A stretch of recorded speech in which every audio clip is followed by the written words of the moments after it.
Video में आपने देखा था कि प्रेजेंट में ऑब्लिगेशन यानी कि बाध्यता या कंपल्सन अनिवार्यता को दिखाने के लिए सिंगुलर के साथ हैज टू और प्लूरल के साथ हैव टू का यूज किया जाता है तथा पास्ट में सिंगुलर और प्लूरल दोनों के साथ हैड टू का यूज किया जाता है।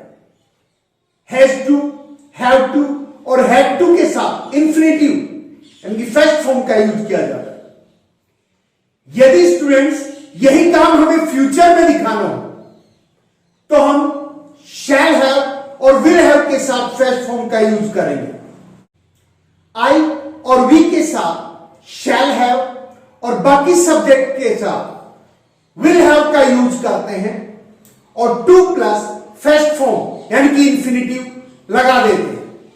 जब बात करते हैं स्ट्रक्चर की तो देखिएगा सब्जेक्ट लेते हैं शैल या विल के साथ हैव लगाते हैं और टू इंफिनिटिव टू लगाकर फर्स्ट फॉर्म का प्रयोग करते हैं। एग्जांपल देखिएगा, तुम्हें स्टेशन जाना पड़ेगा फ्यूचर की बात हो रही है।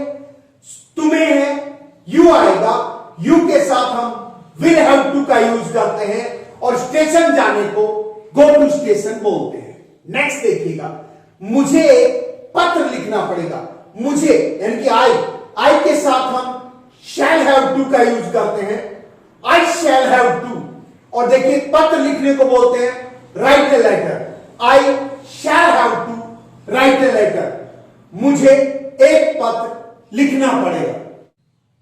नेक्स्ट देखिएगा, उसे ताला तोड़ना पड़ेगा। देखिए उसे थर्ड पर्सन सिंगुलर है तो हम ही या शी में से किसी का भी यूज कर सकते हैं। ही और सी के साथ विल का यूज होता है तो हम ही विल हैव टू लिखेंगे और ताला तोड़ने को बोलते हैं ब्रेक द लॉक। तो हो जाएगा we will have to break the lock. Next देखिएगा, हमें इंतजार करना पड़ेगा। हमें यानी कि वी के साथ हम शैल का यूज करते हैं। We shall have to wait, इंतजार करने को वेट बोलते हैं। We shall have to wait, हमें इंतजार करना पड़ेगा। नेक्स्ट देखिएगा, तुम्हें अंग्रेजी सीखनी पड़ेगी। तुम्हें है तो यू और यू के साथ विल हैव टू का यूज करेंगे। अंग्रेजी सीखने को लर्न इंग्लिश कहते हैं। तुम्हें है तो यू का यूज करेंगे, यू के साथ विल हैव टू का यूज होगा और अंग्रेजी सीखने को लर्न इंग्लिश कहते हैं। You will have to learn English, तुम्हें अंग्रेजी सीखनी पड़ेगी या आपको अंग्रेजी सीखनी पड़ेगी। नेक्स्ट देखिएगा, मोहन को माफी मांगनी पड़ेगी। मोहन है विल हैव टू और माफी मांगने को कहते हैं beg sorry. Mohan will have to beg sorry. Next देखिए, मुझे पिलानी में रहना पड़ेगा। आई के साथ शैल का भी यूज करेंगे। I shall have to leave at Pilani. इसे आप लिव इन पिलानी भी कह सकते हैं, दोनों सही होंगे। यदि एक ही साथ दो प्लेसेस या दो जगह की बात हो तो छोटे स्थान से पहले एट और बड़े स्थान से पहले इन का यूज होगा। जैसे यहां दे रखा होता मुझे राजस्थान में पिलानी में रहना पड़ेगा तो आप कहते I shall have to live at Pilani in Rajasthan. Next देखिएगा, माया को यह काम करना पड़ेगा। Maya will have to do this work. यदि वह काम करना पड़ेगा तो डू दैट वर्क और यह काम करना पड़ेगा तो do this work. Maya will have to do this work. Next देखिए, तुम्हें कपड़े धोने पड़ेंगे। तुम्हें यू के साथ विल हैव टू का यूज होगा। यू विल हैव टू और कपड़े धोने को कहते हैं wash clothes. You will have to wash clothes. Next, बच्चों को अंग्रेजी सीखनी पड़ेगी। बच्चों के लिए चिल्ड्रन और चिल्ड्रन के साथ विल हैव टू का यूज होगा। अंग्रेजी सीखने को लर्न इंग्लिश कहते हैं। Children will have to learn English. Next देखिएगा, तुम्हें उनकी आज्ञा माननी पड़ेगी। तुम्हें यू के साथ विल हैव टू का यूज होगा और आज्ञा मानने को कहते हैं ओबे। उनकी है तो them. You will have to obey them. Obey के बाद जिसकी भी आज्ञा माननी हो उसका नाम या उसके लिए जो प्रोनाउन यूज होता है ऑब्जेक्ट फॉर्म में वो रख दिया जाता है।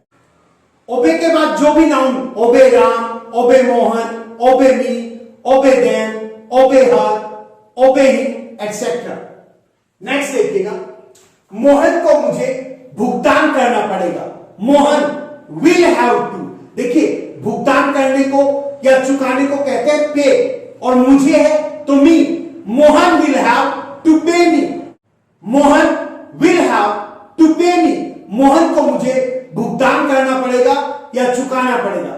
नेक्स्ट देखिए, तुम्हें यहां, एक तो होता है तुम्हें यहां पढ़ना पड़ेगा, यहां देखिएगा, तुम्हें यहां ही पढ़ना पड़ेगा।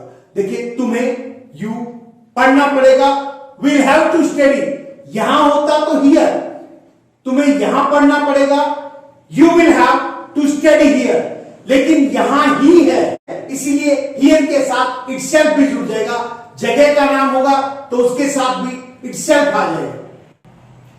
You will have to study here itself, तुम्हें यही पढ़ना पड़ेगा, तुम्हें यहां पर ही पढ़ना पड़ेगा। नेक्स्ट देखिए, हमें समय पर फीस देनी पड़ेगी। वी के साथ शैल हैव टू का यूज होगा, वी शैल हैव टू। देखिए, फीस देना या फीस चुकाना, पे फी एक होता है तो पे फी, और ज्यादा होती है तो पे फीस, और समय पर है तो इन टाइम। याद रखिए, ऑन टाइम का समय पर के लिए यूज नहीं होता है, ऑन टाइम का मतलब होता है on the last spot. Next देखिएगा, उन्हें बच्चों का ध्यान रखना पड़ेगा। उन्हें, दे विल हैव टू, ध्यान रखना है, टेक केयर ऑफ। बच्चों को लिए या तो आप चिल्ड्रन यूज कर सकते हैं या तो छोटे बच्चे kids, they will have to take care of kids. Next देखिएगा, कंपनी को सामान वापस लेना पड़ेगा। The company will have to, वापस लेने को कहते हैं टेक बैक, और सामान को the goods. The company will have to take back the goods, company को सामान वापस लेना होगा। तो देखिए स्टूडेंट्स, आज हमने देखा कि फ्यूचर में कंपल्सन यानी कि अनिवार्यता को या ऑब्लिगेशन बाध्यता को दिखाने के लिए शैल विल के साथ हैव टू प्लस इंफिनिटिव का यूज कैसे किया जाता है। आशा है आपको समझ आया होगा। यदि आपको वीडियो अच्छा लगा हो, इसे लाइक करें, अपने फ्रेंड्स के साथ शेयर करें ताकि वो भी इसका बेनिफिट उठा सके।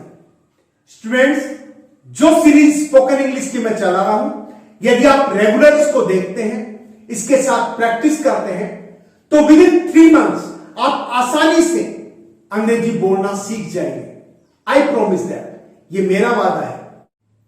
और यदि अभी तक आपने मेरे चैनल को सब्सक्राइब नहीं किया है तो इसे सब्सक्राइब करें।